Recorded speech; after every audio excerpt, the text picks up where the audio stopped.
Perkenalkan, nama saya Junius Danuarta Kusuma dari kelas 11 IPA 3 absen 13. Di sini saya akan menjelaskan tentang teks eksplanasi. Pengertian teks eksplanasi. Teks eksplanasi merupakan teks yang menjelaskan tentang proses terjadinya atau terbentuknya suatu fenomena alam atau sosial. Tujuan teks eksplanasi.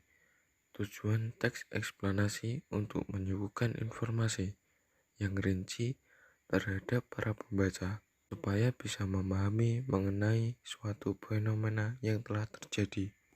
Ciri-ciri teks eksplanasi berstruktur tersusun atas pernyataan umum, memiliki sebab, akibat, dan interpretasi. Informasi yang dicantumkan menurut fakta atau kenyataan. Fakta ini berisikan informasi yang sifatnya ilmiah.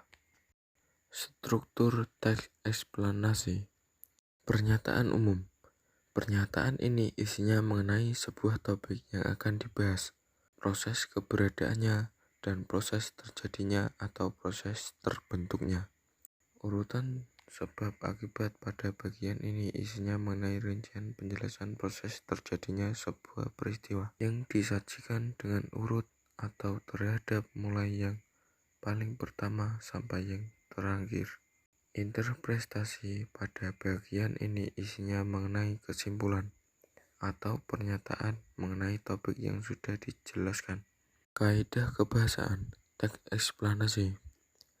Kaidah kebahasaan atau ciri-ciri bahasa yang dipakai dalam teks eksplanasi umumnya adalah berikut ini. Berisikan informasi yang menurut fakta.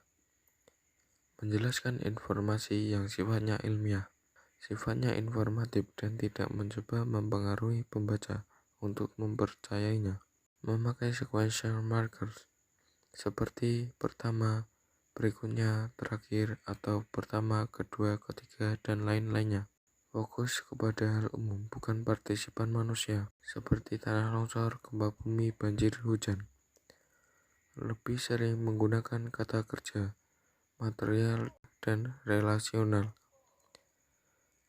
Memakai kata hubung dalam kurung konjungsi, waktu, dan kausal, seperti jika, bila, sehingga, pertama, dan kemudian. Demikian penjelasan saya mengenai teks eksplanasi. Wassalamualaikum warahmatullahi wabarakatuh.